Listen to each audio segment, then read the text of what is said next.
All right, YouTube, what is up? Just got back from pre-running the Baja 1000 like a week ago. Had a blast, took down the Pro R.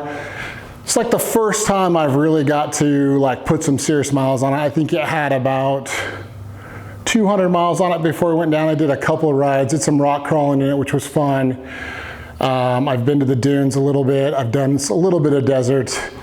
But not like a ton of riding. I just haven't, I don't know, I hadn't got out and done too much riding it. So a little bit of mountains. I've done a little bit. I'd like to do some more, but Baja pre-running, you know, we got 1,000 miles. So I went from like 200 miles to like 1,100 miles in 4 days.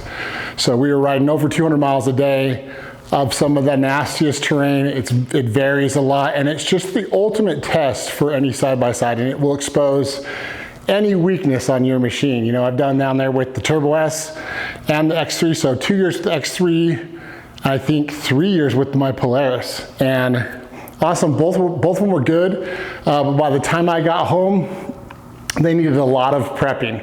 You know, I had to go through, do all my bearings and check axles, and just everything was loose. I had to rebuild suspension, you know, do a lot of things on the Turbo S and the Can-Am, both of them. So this year we had 4 of us down there. We had 3 Pro Rs, 2 4-seaters, 1 2-seater, and we had my old X3 that I sold to a buddy.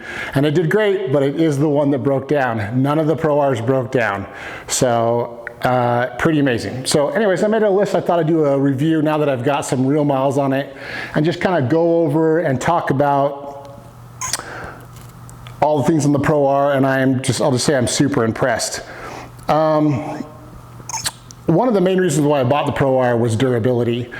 I knew it wasn't necessarily like that much more power being an NA motor, but I wanted toughness. So just the overall durability of the machine, like where the A-arms mount, the steel is so much thicker. So everything is just tougher, bigger bolts, better bushings, bigger radius rods.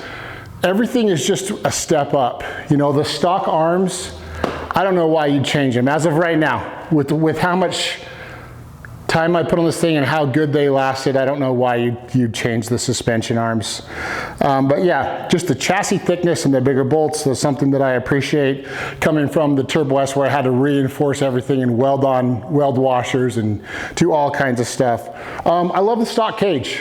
You know, I'm not sure how strong it is, but I love it. I love that it's radiused on the 2-seater. I don't think the 4-seater is, but on the 2-seater it's awesome. So I'm a big guy, this machine is huge, and there's so much room in the cockpit, and I just love stock cage. I think it's badass, and I would say it's probably good enough for at least one rollover, hopefully. But yeah, as of right now, I don't think I'm going to change it. Maybe, I don't know, aftermarket cages are cool, but I really like the design. I'll just say that. I like the design of the stock cage. It's really cool.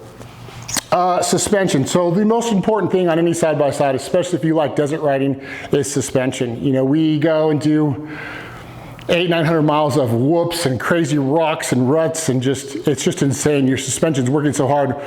Unlike other rides on Baja, you will literally go for hours on end not giving your machine a break. And so those parts are just getting hot, and I have all my suspension is redone.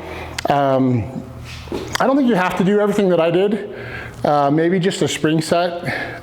Stock suspension's pretty good, but dude, if you want the best, you want desert speed. Anyway, so I've got different forks on the bottom. I've got the AGM sliders for the springs. I've got a better set of springs, all new valving, bump stops, all that stuff. So Matt hooked me up at desert speed. The suspension was amazing down there. I never hit, you know, on the Polaris and the Can-Am, I'd hit the back. I was like trying to bottom this thing out, and it just wouldn't. I don't know if it's just the chassis design and the suspension. It was incredible. And like over the rocks was amazing. So yeah, suspension, it's the best that I've ever felt. And so I have all the good valving, good springs all redone now. And then you have the dynamics, and it just works amazing. It's crazy how stable the machine is. I guess that's partly because it's 74 inches wide, so it's wider, and you just fly through stuff. You keep comfort, but then when it gets nasty, it stiffens up. And I'm just really impressed with the suspension. I think that's one of the main things you're paying for on the Turbo R and the Pro R, and I think it is incredible. Let's see. Wheel bearings and brakes. So like I said, when I came back on an X3 or a Turbo S, my wheel bearings were all shot, and it's a pain in the ass. You're pulling off hubs, you gotta press them in and out, and that's definitely something that I was super excited about this machine, is having like a full hub that's like an automotive hub, and it's so much stronger. I just had it on the lift. They are tight as can be. I just did 1,000 miles of the most brutal riding nonstop, and the wheel bearings are perfect. And so super stoked about that. It's just got so much more durability. You know, if you're a racer, I would consider this machine is a lot closer to a Class 10. So if you don't know what a Class 10 is, it's a really tough buggy that's got good suspension, that's limited on horsepower. And this feels like a badass Class 10 with all-wheel drive and parts that you can buy off the shelf. So super impressed with the wheel bearings. You know, it's a funny thing to like care about, but when you ride hard, you do those pre-runs, it sucks if your wheel bearings are going out, your wheels are gonna fall off, and everything's just sloppy, and they stayed tight the whole time, and it was just awesome. The next thing would be the brakes. The brakes were incredible. You know, you can drive fast if you have confidence in your brakes, and I did. Everywhere, when we were out there, you know, you'd see a rock or a ditch, and you knew you'd get on those brakes and it was gonna stop, and then you could get on the throttle, and I could just drive so much better knowing my brakes are gonna do what I wanted them to do, and they were epic. Like, it's a huge upgrade over a Turbo S or an X3. X3 brakes especially are bad. So, incredible braking. So I really, really, really love that. I mean, that's best on the market by far. My wheel and tire setup. So I've got some Method wheels with a TOYO 35 950 15. The stock wheels I think are okay on the Polaris, but I wanted the bead grip wheels. So it's not a bead lock, it's a bead grip, but it worked perfectly, no issues. Flying into corners, like trying to pop the bead, they worked awesome. And the TOYO 35s, you probably have your BFG or a TOYO that are really good, and I'm super impressed with the TOYO tires. No flats, and really good wear. Like, I beat the crap out of them and they still look pretty dang good after 1,000 miles. So this machine was made for 35s. And the fact the wheel bearings last as good as they did with a 35-inch tire just says a lot about the strength of this machine. But I do believe they engineered this for a 35-inch tire. I don't know why it came with 32s. The ride command. So I think 2017 was the first time they did, actually I'm not sure. I'm not sure when ride command came out. I know Dynamics was in 2017, but I don't know if that was ride command too. Anyways, I've never used it a ton. I've always really liked it. This car has a radio, and it has the ride command. You have your cameras, which I really enjoy. But I never really used like the GPS or the group ride feature. We were able to load in the Baja 1000 map on the stock ride command and link up through the antenna with the two other Pro Rs, and it was so awesome. We kept a really good pace throughout the day because I knew exactly where my buddies were. I had the map up. It was just, I mean, that saves you, you know, a couple grand in a GPS and all this wiring. Like, it worked incredible. So super impressed with the ride command. Really loved the group ride feature with the antenna. I always knew where those guys were. I didn't have to slow down and wait or wonder. You know, we had our comms, and it was incredible. It blew me away. Everybody absolutely loved it, and especially down in Baja, it was like a huge plus to have that. To be able to download the GPS file, put it in the ride command was insane. Engine and transmission. Another thing that I loved about this, you know, I didn't blow a ton of belts on my Turbo S, but I did drive with some caution. You know, I always was like, be nice to the belt. And I felt like with this machine, because it doesn't make all that turbo torque, and it has a better transmission and a better clutches and a bigger belt, I felt super confident in the belt. We never had, not one Pro R had a belt problem. And I punched it in and out of every corner and just ripped as much as I wanted to, and it felt awesome. So super stoked on the belt. The one thing I'd say is, like, with all the cool tech they have, I'm not sure why they just didn't throw a belt temp gauge in the ride command. I feel like it'd be super easy to do, and you know, if it's $100 more for a sensor, like, let's do it. That'd be freaking awesome. But For me, at sea level, it's all stock clutching. I thought the clutching was good. Yeah, it was great. In fact, my friend had his car clutched, and I don't think it was right. I think the stock clutching was better.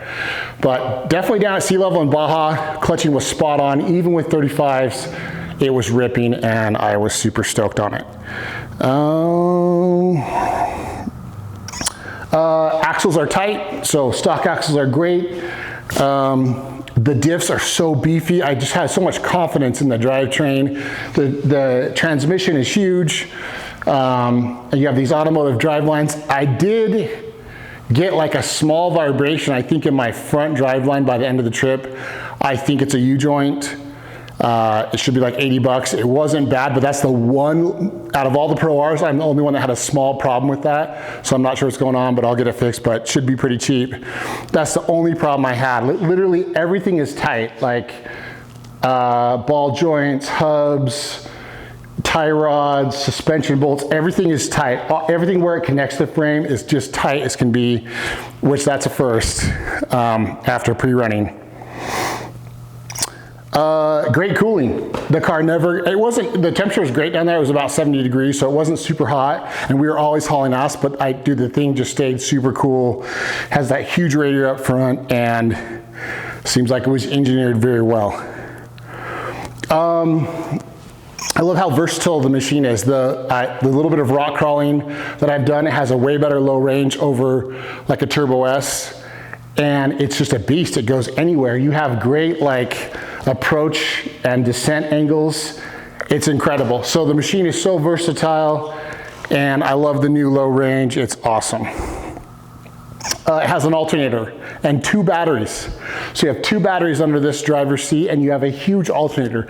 You can run whatever you want. You can put a huge system in it. You can run a crap load of lights. You can do whatever you want. And that is such a big deal. Like the Can-Ams only had a 450 watt stator. And I think in the Turbo S, they finally got to like a 900 watt. But this is like, I think it's 1800 watts or something, or yeah, I think it's like 1800. It's tons. You'll never run out of power. You can run whatever you want in this machine.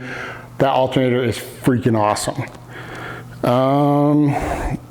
The power steering. So going through these crazy whoop sections, stuff that I have to roll in the Turbo S and the X3, I could just with the 35 and the Pro R suspension, we were hitting them at 65 miles an hour, and having awesome beefy tie rods and great steering that I could hold on to through this crazy terrain just made all the difference in the world. I love the power steering. It is amazing.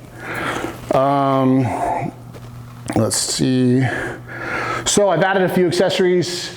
I put on a pumper. I did some lights, a front bumper. I did radios, and I was super stoked over my Turbo S how easy it was to wire up everything. So you just lift, it's just under here you have a bus bar, and you have like 6 slots, all your power, and it was incredible. And I love that Polaris thought about that. They had a port in the firewall to pull wires through. It was super easy to wire it up. So really, really like how easy that was. Let's see.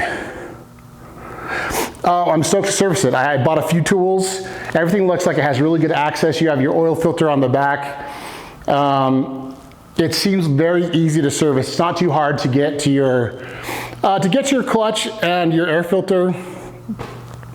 It's 10 minutes. There's a bolt that you just want to take out and leave out on your clutch cover, and then it makes it super easy. But not hard at all. Get into that air filter, and it's just everything is easy to service on the motor and the trans and the diffs. And you have Zerk fittings on all your drive lines and U-joints to keep them good. So I'm stoked on servicing. I'll do a service video. Now that I'm back, I need to go through and service everything. Seats and seat belts. I wanted to change the seats, and I could not find a good bracket that would allow me to have the seat to be able to come in and out with the stock like setup. So I left the stock seats in, and honestly, they were okay for stock seats, not too bad. Stock doors are okay.